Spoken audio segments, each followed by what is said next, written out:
While Donald Trump and Elon Musk claim to love free speech, their actions make it clear that it's actually the opposite. That's true, and while there are many journalists who exercise their freedom of speech and doing so make Donald Trump's blood boil, it was really clear who's at the top of that list during a speech and a post from Donald Trump today.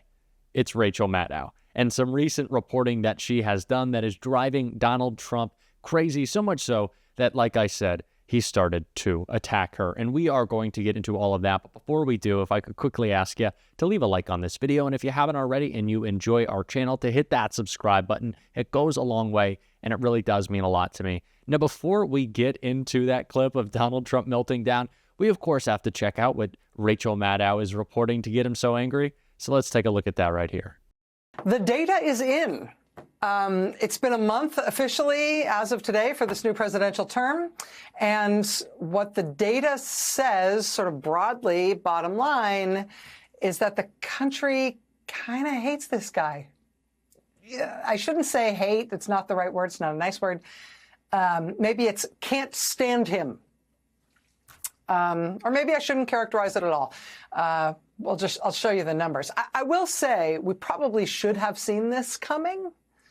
I didn't necessarily believe that it was coming this far, this fast, but, you know, right out of the gate, Gallup did polling just after the inauguration. They did their first poll on public opinion of Trump in this second term, starting immediately after the inauguration. Literally, they had their first poll in the field the first full day Trump was in office, the day after he was sworn in. That is the definition of the honeymoon period, right? That's when you are at your high water mark in terms of what people are expecting from you and hoping for from you.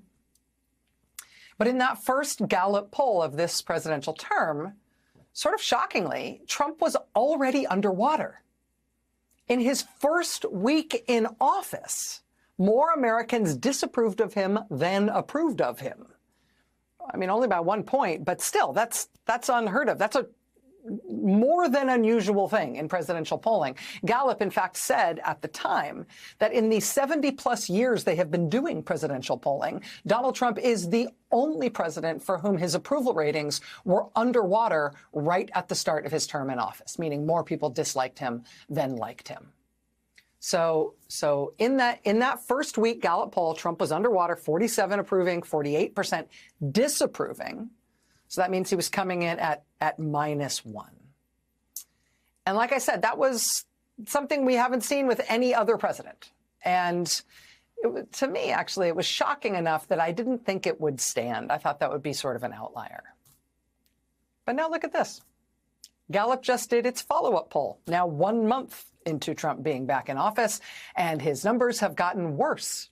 He's not -1 anymore. Now he's -6. Which makes him, at this point in his term, not only the most disliked and unpopular president in 70-plus years of Gallup polling, Gallup says it actually puts him 15 points below the average polling for presidents. Again, over the last 72 years in which they have been doing this polling. At this point in a presidential term, 1 month in, the average is 15 points higher than where Trump is right now. Nobody has ever started off a presidential term this poorly in the eyes of the American people. The numbers are in, Donald, and they're historically bad. Like, so bad. It is almost impressive how bad. And it's the reason why in the beginning of Donald Trump's presidency, when unfortunately too many Democrats in Congress thought, well, maybe people want us to work with him. Maybe we should try to be bipartisan. Maybe this is going to be, you know, a legitimate agency in DOJ. I was pushing back against that so much because his policies are unpopular and the things that people thought they were voting for were never going to happen. And that's what they have realized. And overwhelmingly, MAGA Republicans who voted for Donald Trump have realized that. And Trump isn't too happy that Rachel Maddow is sharing that news. That is why in 2 clips at CPAC, we can see that it's really starting to get under his skin. The first, of course, being him attacking Rachel Maddow, and the second being him lying about that approval rating. So let's take a look at both. And our approval rating is now the highest ever across all demographics. Rasmussen just came out at 56%. Insider Advantage 56, RMG Research 57%. And we have many polls in the mid-60s, one at 71%. We like that, 71. But MSNBC was mean. Their ratings are absolutely down. This Rachel Maddow, what does she have? She's got nothing. Nothing. She took a sabbatical where she worked one day a week. They paid her a lot of money. She gets no ratings. I should go against her in the ratings because I'll tell you, she gets no ratings. All she does is to talk about Trump, Trump, Trump, Trump, Trump. All different subjects, Trump this, Trump that. But these people are really, I mean, they lie. They shouldn't be allowed to lie every night. They are really a vehicle of the Democrat Party. They should be paying. Is that Gordon? Yes, is that Gordon? The great Gordon Chang? Is that Gordon? Stand up, Gordon. Donald Trump also followed all of that up with MSNBC, commonly known as MSDNC, is a threat to our democracy. Such lying and misrepresentation. Bad people at the top. So it's been a day of hate for Donald Trump, which means it's been like any other day. But clearly it is getting to him that the polling is tanking. And should we be surprised? But what's so funny about all of this is while people recognize that they hate Donald Trump, they kind of remember that, it is largely Elon Musk, somehow even more than Trump, that is contributing to this bad polling, this bad taste in everyone in America's mouth around the Trump administration. It's so funny that this guy that he has really attached himself to at the hip, his clear co-president Elon Musk, is dragging him down so much. And it's the reason that I've said for so long that we need to center Elon and all these conversations about the oligarchy forming around Donald Trump, the dark money that isn't, infesting itself in our politics, but has become our politics. That is what we have to point out. That is what we have to push back against, that Elon Musk is cutting funding for cancer research, getting rid of school lunch programs, also he can put more billions of dollars, how about steal more billions of dollars of our tax money for his companies. That's what it's all about. And it's not a good look for the Trump administration. And speaking of Elon, and speaking of Rachel Maddow, who's been doing a great job, so clearly that's why Donald Trump is mad at her, she did a little bit more reporting on the Elon situation, if we could call it that. And you're really going to want to hear this. Tesla shares have dropped 20% in value since Inauguration Day.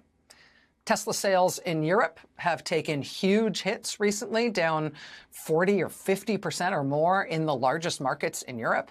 Overall, in the last year, globally, electric vehicle sales are up 25%, but Tesla sales are down 1%.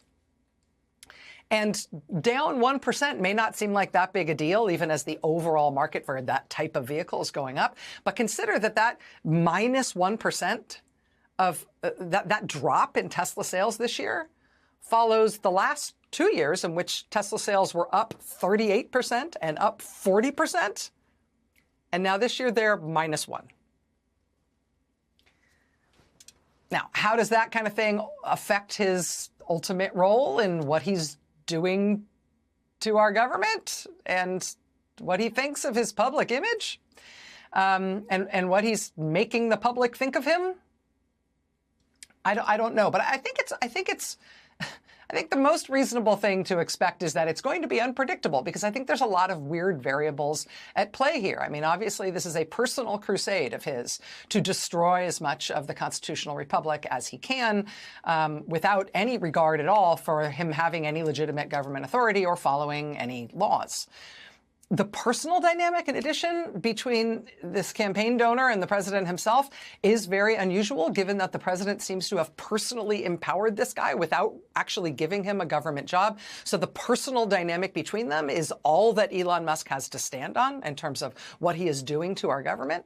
The dynamic between them is weird, in which the president is effectively sidelined while Elon Musk takes center stage. The president, in contrast, appears to be weak and sort of beside the point, while his campaign donor regularly upstages him and talks over him, both in interviews and in the Oval Office. I mean, that would be hard to take for even the least egotistical president. It remains to be seen how we'll play out with this one. along those lines, I have to say, this is also very strange, late-breaking news. I'm not quite sure what to do with this at all, but you should know CNN was first to report today that the Trump administration has made an unusual decision with regard to Elon Musk's phalanx of private personal bodyguards.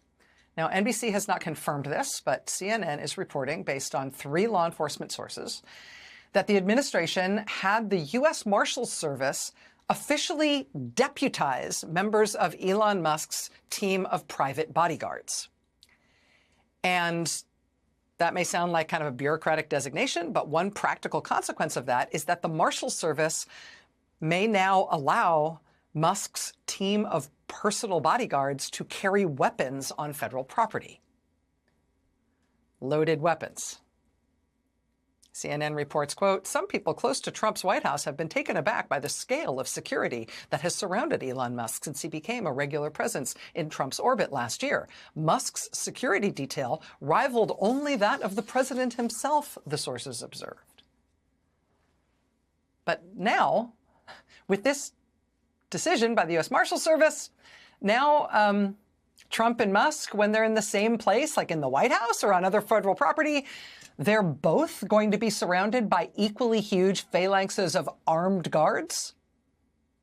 One set of them, the Secret Service, presumably loyal to Trump, and the other set, also armed but private and loyal to Musk. But everybody's going to have their weapons?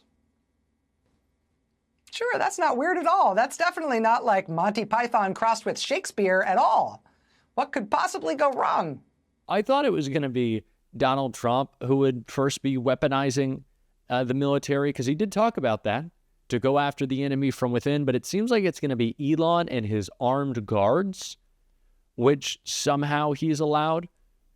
Who's going to be doing that first? So I guess they're going to be having a competition there. This is just absolutely absurd. And again, this is why we need to center Elon. He is the one running the show into the ground.